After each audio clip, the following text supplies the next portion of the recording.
அல்லாஹ் ரப்புல் ஆலமீனை நபிமார்கள் அழைத்தார்கள். நபி நூஹ் அழைத்தார் அல்லாஹுவை, நபி ஆதம் அழைத்தார் அல்லாஹுவை, நபி இப்ராஹிம் அழைத்தார்கள் அல்லாஹுவை, நபி மூசா அழைத்தார்கள் அல்லாஹுவை, நபி யூனுஸ் அழைத்தார்கள் அல்லாஹுவை, நபி யூசுப் அழைத்தார்கள் அல்லாஹுவை.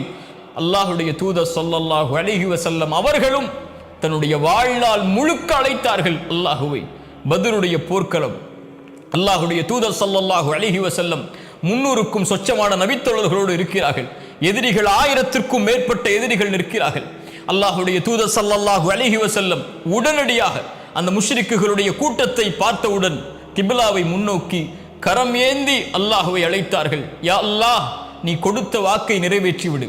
யா அல்லாஹ், இந்த சமூகம் அழிந்து விட்டால் இதற்கு பிறகு உன்னை வணங்குவதற்கு யாரும் இருக்க மாட்டார்கள் என்று கரம் ஏந்தி கரம் ஏந்தி கரம் ஏந்தி அவர்கள் அல்லாஹுவை அழைக்கும் போது அவர்களுடைய அந்த மேலாடை கொஞ்சம் கீழே விழுகிறது. அவர்களுடைய நண்பர் அபூபக்கர் சித்திக் ரலியல்லாஹு அன்ஹு ஓடோடி வந்து அல்லாஹுடைய தூதருடைய அந்த மேலாடை எடுத்து போர்த்தியவர்களாக சொன்னார்கள், அல்லாஹ் உங்களை ஒருபோதும் கைவிட மாட்டான், அல்லாஹ் அவனுடைய வாக்குறுதியை நிறைவேற்றுவான். அல்லாஹுடைய தூதரே, ஹஸ்புக்க, போதும் அல்லாஹுடைய தூதரே, போதும் அல்லாஹுடைய தூதரே என்றார்கள்.